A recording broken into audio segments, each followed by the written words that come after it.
Hello, 大家好. Today I'm going to talk about an important sentence pattern that is a verb followed by 不动. This pattern means the subject is physically not able to do something.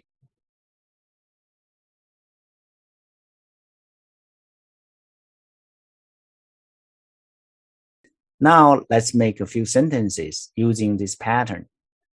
The first one, 搬, that means to move. 我搬不动这个电视 means I'm not able to move this TV. Perhaps it's too big or too heavy.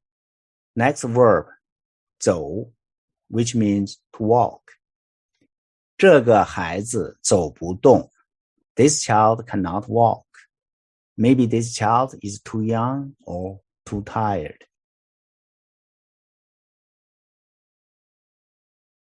他们累了，跑不动了. They are tired and cannot run. Next one, 吃, which means to eat. For example, 他吃不动了. He cannot eat anymore.